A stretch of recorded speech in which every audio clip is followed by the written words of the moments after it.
Vancouver, you don't see much in the way of local initiatives because it's so difficult. Frankly, the permitting and engineering requirements for doing anything, even a mural on a wall in Vancouver, are staggering. The cost and the paperwork is intimidating just to do anything at all.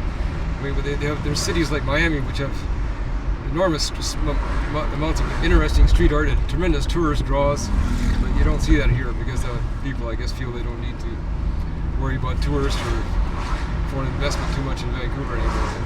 And I have a lot of wonderful friends who help me out when I need to, and it's tremendous to send a few emails and phone calls and have a crew of wonderful people turn out and help me build this.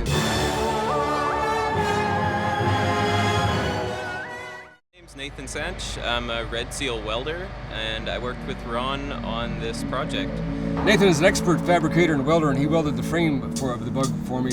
He's got a long history with the community locally as being part of the tiny house project, making tiny houses for various installations. Did a little bit of creative consulting and problem solving between the two of us. We managed to figure out how to get this thing happening. He's an all-around wonderful person, really, in terms of being able to drop of a hat, pick up something and make it work and install stuff safely and correctly. He's a really great guy, actually. I enjoyed working with him a lot.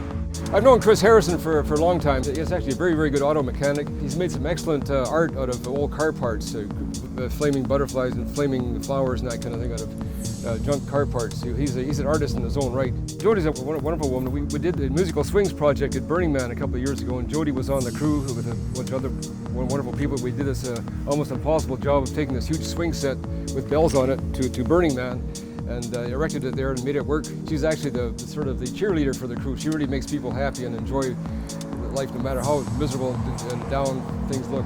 Ron's a super awesome artist, and I love helping him put his shit up wherever it happens to be. So this I help with some painting and just general grunt labor.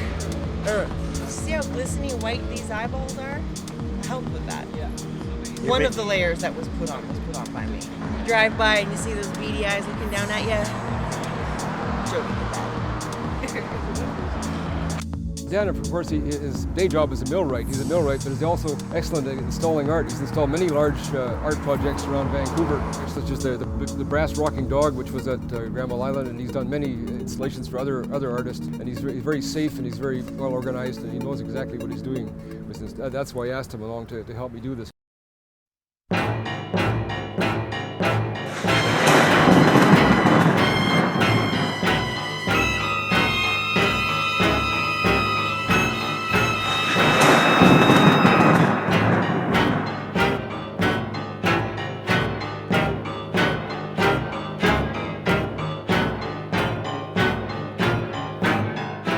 Dan gets stabbed in the leg by the sharp pointy bits on one of the legs. So somebody is near death from my art.